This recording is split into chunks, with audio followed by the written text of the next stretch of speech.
Hey everybody! Hi. We have now reached the coordinating and clothing section of shooting videos. We have been putting out some information, and we know that a lot of you are at home and working hard, but you want to know ways to help take your training to kind of another level when you're limited with a little bit of equipment. So what we're going to do today is kind of talk about a couple really important training principles which will allow you to take light weights, or any weight for that matter, and make it feel a lot heavier. And if you do that, you kind of learn the skill of tension, and if you know how to tighten up your body, you know how to move weights, and it will actually make you stronger. So we're going to do a lot of our demoing today with an 8-kilo kettlebell, which is about 18 pounds. Kettlebell is just a tool. You can do this stuff with dumbbells, you can do it with barbells, and it's actually what the strongest people in the world naturally do. So we're just kind of reverse engineering backwards to kind of teach ourselves how to be strong. So the two things we're going to talk about today are tension and tempo. And now tension is just your body's ability or your brain's ability to contract more muscle fibers. So you can take someone who is just learning how to move a weight, and they'll kind of lift basically just using what they know how to use. And as they develop skill, they'll learn how to turn more muscle fibers on to contract more of their body so that the energy that they create goes into the tool, or the weight, and not kind of gets lost around in their body. Now, the next thing we'll talk about is tempo. Now, the more skill you get, you'll be able to move a weight slower, and that puts you under tension for a longer amount of time. That's a great way to build muscle, but also to challenge your body in that specific pattern. Then we'll introduce pauses, and then we'll actually move the weight faster. Now, the faster you move a weight, it keeps you under tension for a less amount of time, but what it does is that increases the risk of that movement. So when you're doing repetitions faster, just make sure that your technique is really dialed in so that you don't hurt yourself. Okay? Now, Madi has volunteered to be our guinea pig today. Okay? So she's going to go through some tension practices, and these things are very hard. They require a significant amount of mental effort, and you'll find that you shouldn't do these things for longer than 10 or 20 seconds because then they lose some of their effectiveness. The goal is to tighten up as hard as possible for a short amount of time. Now, we often see people who can do planks for like 45 minutes or a minute, even 2, 3, 4 minutes. We're going to try to take a plank and we're going to make it as hard as possible for a 10 or 15 second period of time. We call these hard style planks. So Madi's going to get onto her forearms, okay? And she's going to set up in a normal plank. She's not really going to squeeze or engage anything. She's just going to hold her body there. Now, Madi's very, very strong. If we let her hang out here for 5, 6 minutes, she could probably will herself to do that, but we don't want that. We're going to ask her to put her knees down. Good. And we're going to start to create tension. So what Madi's going to imagine that she's doing is pulling her elbows towards her feet, but without letting her elbows or her body move. And then she's going to dig her feet into the ground as hard as she can, like she was trying to push her hips up into the air. So try to pike your hips a little bit. So she's going to push down so hard that it makes her hips want to pike, but she's going to engage her glutes so hard that it's going to sandwich her in the middle. So she's going to drive down hard with the elbows, drive down hard with the feet, cramp her glutes, cramp her thighs, and she's going to squeeze for 5, harder. 4, she's going to squeeze her glutes. 3, she's going to squeeze her fists. 2, she's going to squeeze her lats. 1, and then she's going to relax. Good. And those are terrible in the best way possible. The more you do hard style planks, the more you teach your body to become a single kind of piece, and that piece won't be moved around by a weight, and you'll feel more effort, you'll burn more calories, you'll get stronger, and you'll get better, and really that's the end goal of all our training. Okay? The next one is going to be a standing plank. Again, guinea pig, because I get to punch her now. So I'm going to have her face the camera first. She's going to stand with her feet hip width apart. Okay? And she's going to think about rooting her feet. So like if she was a tree, and her feet are going to dig into the ground, looking to get stable so that she won't be moved. Then she's going to bring her arms straight out in front and kind of put them together like so. All right? She's going to engage her quads. She's going to think about pulling her kneecaps up into her hips and squeezing that muscle as hard as she can. She's going to engage her glutes as tight as she can. She's going to brace for a punch as hard as she can. And she's going to drive her armpits down. Now, if you have someone that you're hanging out with at home who you've been around and isn't a stranger, so you're kind of staying with social distancing, let them push up on your hand, but without moving. So you're going to drive your hands down, and you're going to root your feet into the ground. And we're going to hold that for 5. Keep your chin up. 4, 3, 2, and good job. Okay, shake it out. So after you do these things, kind of shake your body out, get some of that tension out of there so that you can do the next round with as much effort as possible. Now the third tension technique we're going to talk about are isometrics. Now isometrics have been used for a very long time, and they're one of the ways our body contracts our muscles. We have shortening, which is a concentric phase, we have lengthening, which is the eccentric phase, and then we have creating tension without any movement, and that's isometrics.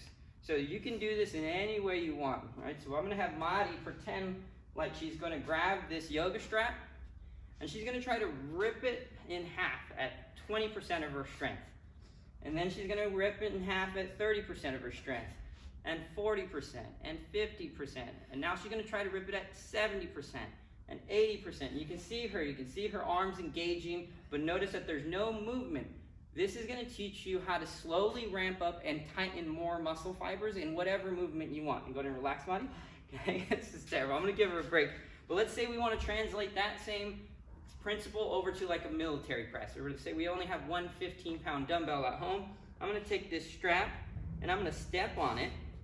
And then I'm going to set up like I'm going to do a military press or a shoulder press, and I'm going to push into it. And I'm going to feel what I need to engage in order to make this feel hard. And then I'm going to grab my 15, my 20, my 30, my 40-pound weight, and I'm going to activate all the same muscles. And what you'll find is that your body gets more rigid, you will get more stable, and then the weights will feel harder, and they'll move faster, and at the end of the day, you will get stronger. So practice those for a little bit, and then start the video back up, and we'll cover the tempo. Okay, so you guys have been practicing your tension techniques. You should feel good, you should feel warm, you should be more connected to your body. Now we're going to talk about tempo. So tempo is changing the rate at which you do the exercise. So if you're doing push-ups, maybe you're going down slower, maybe you're going up slower, maybe you're going down slow, up really fast. All those things change the muscular demand of the movement and make things feel a little bit more challenging. So you can take a weight like this 8 kilo that Madi's about to press and make it feel really, really heavy. Okay? So Madi's going to clean this kettlebell up. Good.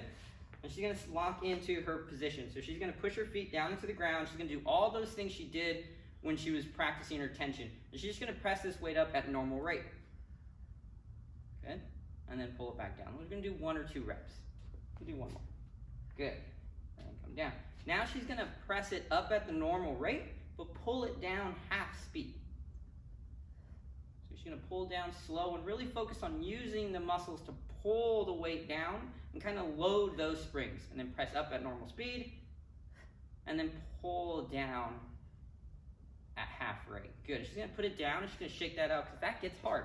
Okay? Now that lowering the weight down is called using an active negative or an active eccentric phase, and that's where you're pulling the weight down so that the muscles responsible for pressing the weight up get a little bit of a rest and get stretched out, and then they act like a rubber band and they go back up at a faster rate, and you feel like you have to give way more effort.